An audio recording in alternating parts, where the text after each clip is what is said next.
Welcome back to the City Current Show. I'm your host, Jeremy Park. We're always honored to bring you inspiring stories of individuals and organizations making a difference and powering the good.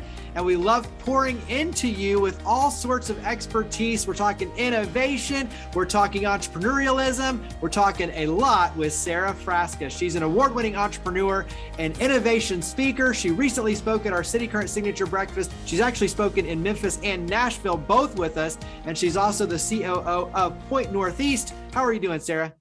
I'm great. Thank you so much for having me. Very happy to be here. Hey, well, you were amazing. And we just recently, like I said, had you speaking in Nashville. And so you had a number of great takeaways talking about how to foster creativity, innovation. You had a Judo Flip in there. You had all sorts of cool stuff, Ninja Warriors. Give us a little bit, though, when you talk about your presentation, give us a little bit of a recap. Sure. Yeah. Well, I would start with the fact, the sad fact that too many folks, everyday folks like you and I, sit in jobs and we have lost our creative confidence. Somewhere along the lines, a well-intentioned teacher, someone in corporate America, someone in the business says, you can't do that. So we oftentimes have stifled our own creativity. And so the first thing that I try to do is remind people that that's actually in our nature. It is a hardwired fact that we are all, as human beings, creative. We have that inside of us, but we have to harness it. We have to bring it back out. We have to allow ourselves the latitude to ask questions, to think, to challenge the boundaries. So that's the first thing. I really hope to inspire folks, to give them that confidence that they can, start to build that mindset, or as I call it, building a muscle of creativity. So that's the first part. The second thing is that I like to leave people with tools. And you mentioned the Judo Flip. That's such a fun one. Really giving them actionable tools that they can use from that day forward.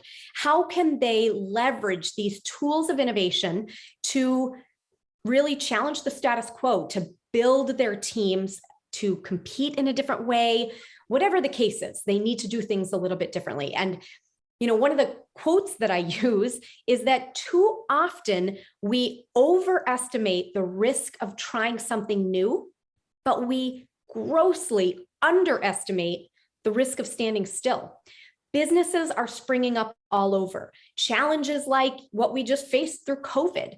We have to be able to compete in a new way if we're going to survive and certainly to thrive. So, it was a wonderful time. I was able to connect with a lot of business owners that, again, are coming out of the pandemic. They're eager for change. They're ready to make, waves in their community and to serve their audience in a different way. You know firsthand that we have to pivot and change and continually innovate. And we'll come back to that for you as an entrepreneur, as a restaurant owner. Talk about, describe the Judo Flip, because we're talking about it. So describe the Judo Flip. Yeah, good. That's a really fun one, like I said. And, the idea behind it is that when we are about to make a decision that keeps us along the same path, right? The traditional path that we've always been on, I ask folks to pause. What can we flip upside down? What can we take and upend completely?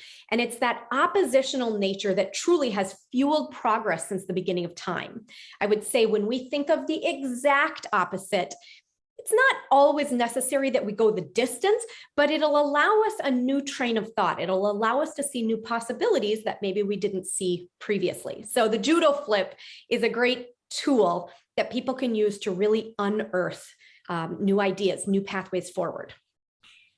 Give us a little bit of, for you as an entrepreneur, give us a little bit of your backstory so we have some context there.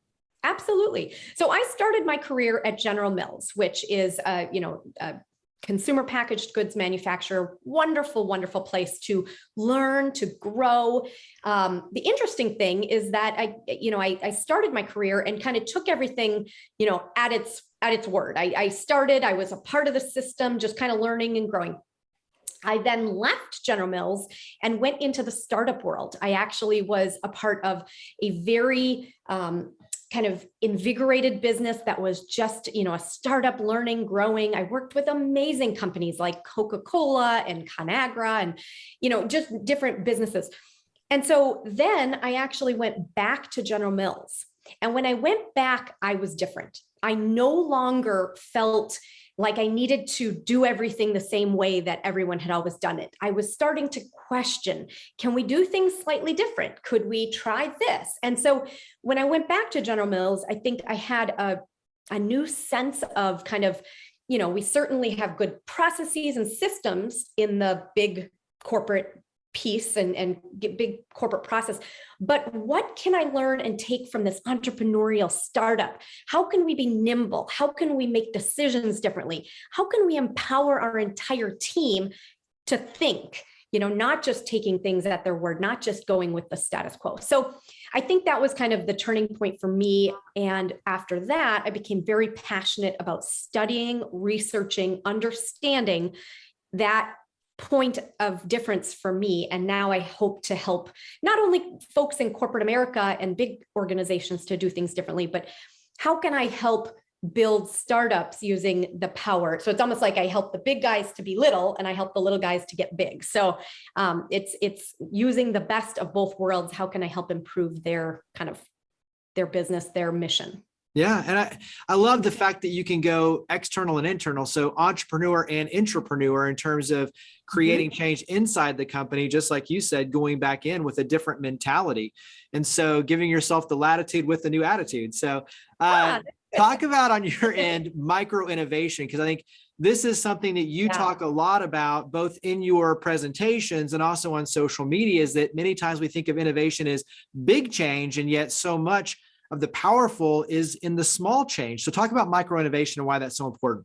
Yes. Okay. And I'll start with kind of the very basic philosophy, which is that an individual who is trying to lead their team or is trying to find a different path oftentimes will get overwhelmed and stifled by thinking of innovation as a big transformation, right? It might end up there, but in the very beginning stages, if we can come up with micro innovations, many ways to make change, testing and learning. Okay, that didn't work. Now let's test and learn this way. And so the philosophy, honestly, is this creative confidence that some of the paths won't work. But if we don't make baby steps, if we don't try, if we don't ask questions, we're going nowhere, right? We're staying with the norm.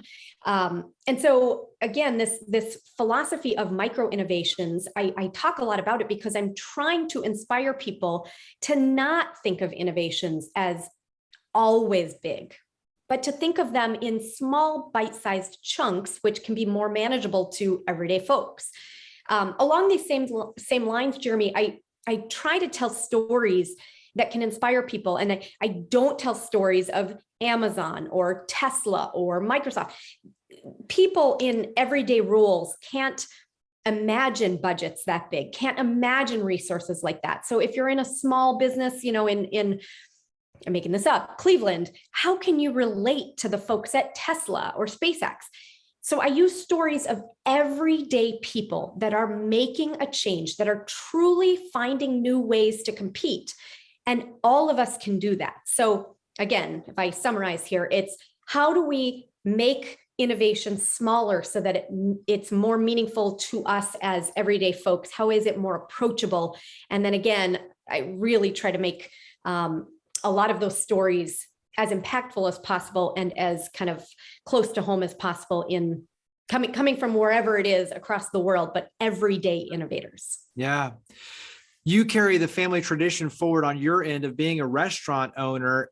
Give us an example of how kind of the micro innovation plays out or has played out, especially during the pandemic, for you and your team to constantly kind of question and look at those small incremental changes and those opportunities. Yeah, thank you. It's been a really, really rough go for a lot of small business owners. And, we're one of the fortunate ones. I would say, as the pandemic started to unfold, we as a small business had to change our business model every single week, if not even faster. And, you alluded to the fact that I'm carrying on my family's legacy. I'm actually a third generation. So my grandparents started the restaurant in the 1970s. Then it was my parents, my aunts and uncles, and now it's my cousins and I. And I was, darn sure I wasn't going to be the one that fell down on the job, right? I mean, I was very adamant that we try different approaches. And honestly, it's been a real credit to my team who was willing to try different things. I mean, there is an urgency when you're in a small business. You are oftentimes, coming up with enough money to pay the payroll, or coming up with enough money to feed your family. I mean, there's a different type of urgency than if you're in a big corporation. And, honestly, my team banded together. We found ways to innovate and do things differently, to serve the community, to partner with local first responders, for local hospitals, folks that needed food but couldn't go anywhere, right? So we came up with a couple of different platforms. We modified as we went, we changed, we grew, and it helped us to not only survive but thrive. I'm very proud to say, I believe we are a better team. We are a better business now than we were going into it, which is sort of crazy. It was just such a big hill to climb, but the power of innovation is not just one person. And so I take very little credit other than empowering my team to think, right? To say, it's okay if not everything works. We've got to just keep trying. We've got to keep coming up with new ideas. So honestly, all of the solutions did not come from me. They came from my team. And that is what I'm trying to help business owners and business leaders do, is to really kind of broaden that ownership mentality. How can we all come up with small ways, mini ways on a daily basis, on a weekly basis to build the business? Give us one more tip around that. And I agree, when you look at kind of leadership in that vein, so much of it is asking the right questions, but making sure that you're surrounded by and listening to and empowering a diverse team that has different perspectives and things to offer. And I feel like that is a big piece of the equation for fostering creativity, is making sure they have the support, but ultimately you're surrounded by a diverse team. What's one tip on that, kind of vein of just how can we as leaders be better equipped to make the best decisions possible with the best team and the right questions and the support in place? Yeah. So I guess maybe one of the things kind of where the rubber meets the road is to have a process. I would say, it's one thing to say, we've got a vision. We want to, build our business. We want to build revenue. We want to build accountability. Honestly, putting a process in place to help keep track of the things, to measure, to define roles and responsibilities so that people know, okay, this is, so-and-so is going to be in charge of this part of it. Due date is X, Y, or Z. I mean, really coming up with a methodical process to make sure that we are aligned, we are accountable, we are tracking, we are measuring. And one of the best resources that I've ever found is probably kind of the EOS mantra. And I'm not sure how familiar, your listeners will be, but it stands for the Entrepreneurial Operating System. And it is one of many tools that I like to use, but it is in one of my favorites. I think it does a great job of providing a foundation for people to lean against as they innovate. And by this, I mean, again, a really strong foundation of measurement, a really strong foundation of setting an organizational chart, roles and responsibilities of what each person will do. And if you have that long-term vision, we need to grow by this amount, then people have some latitude and some ownership of how can they be a part of that solution. So I think, again, if I'm mixing kind of, high level blue sky innovation with, we got to actually get work done, this is one of the things that closes the gap for me. And that is something that you do help leaders and companies with. And so when you talk about your workshops, your presentations, your pouring into others, and especially for women entrepreneurs, that's a big piece of your personal passion. But obviously what you do at Point Northeast, go ahead and kind of tie those pieces together with what you do and how you're able to help companies. Of course. So at Point Northeast, we are committed to helping our clients get all of their metrics up and to the right. So kind of a cheesy way of saying we want to drive retention up and to the right. We want to drive profitability. We want to drive all of their metrics. So we come in, we assess an organization. What do they need to do to get to the end point, right? Whether or not they're looking for a succession plan, whether they're trying to get control of their business. Maybe there's seasonality that's out of control. Maybe they don't have a team that's really empowered and leading progress forward. So once we come in and we assess, we come up with a game plan, and we actually put that game plan in process. We hold their hands. We help to facilitate that. So it's any number of things. I would say, each client is a little bit different, but EOS is one of the tools that we like to use.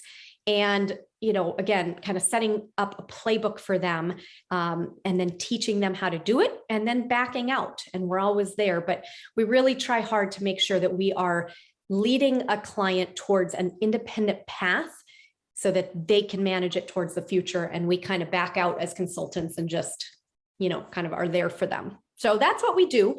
Lots of succession planning, lots of acquisitions, as we have small businesses around the country that are consolidating or folks are retiring. So it's a good smattering of things. My business partners and I just truly get a lot of satisfaction out of helping people realize their full potential and build the business of their dreams. Nice. Wrap up, because you are putting out tons of great content, both on social media. You have a website. So talk about website, social media. Where do we go to carry this conversation forward and follow you? Thanks, Jeremy. I am always available on the social media channels. I would say LinkedIn is a great place to get a hold of me. So if folks have questions, if I can, somehow help them in their business or in their ventures, that's a great spot. I'm also on Facebook and Instagram and Twitter and things like that. And the website where they can find me and reach out directly is sarafrasca.com. And that's SARA, no H, and then FRASCA. So sarafrasca.com is a great place as well. And I look forward to hearing questions and being able to help folks. So thank you for that. Well, we'll definitely have to have you come back often. So Sara, thank you for all you do. Thank you for sharing your expertise and coming on the show. Thank you, Jeremy. Very, very fun to be here. Thanks for all the great work you're doing to help businesses.